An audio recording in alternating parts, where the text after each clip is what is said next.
nabiga calayhi salaatu wasalaam iyadoo lala fadhiyo cunno la cunayo ayuu ibnu mascuud wuxuu leeyahay cunnadii aanu cunaynay baanu maqlayno subxaanallaahda leh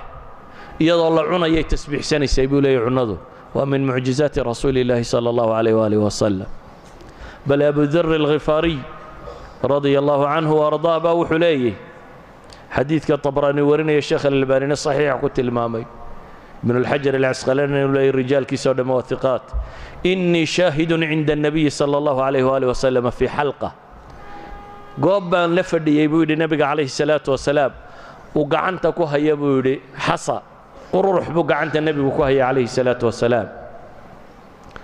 qururuxii gacanta nebiga ku jiray ayaa tasbiixsanayay buu yidhi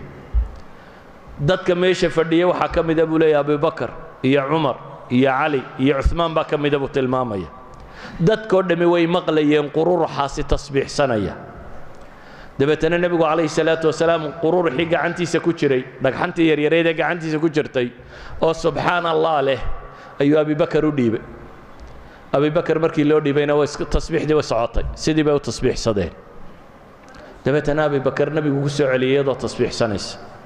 nebigu calayhi salaatu wasalaam wuxuu u dhiibay haddana cumarna gacantiisa markii loo dhiibay way tasbiixsanaysa abidar wuxuu mar kasta tilmaamayaa dhammaantayna tasbiixdaa weli waa maqlaynaa yacni tii hore qura ma hataanu maqlaynay buu leeyahay markay abibakar gacantiisa ku tasbiixsanaysana waa maqlaynaa markay cumar ku tasbiixsanaysa gacantiisana waa maqlaynaa haddana nebigu calayhi salaatu wasalaam markii lagu soo celiyey ayuu cuhmaan iyo cali u dhiibay labadabana gacantooda ayay ku tasbiixsatay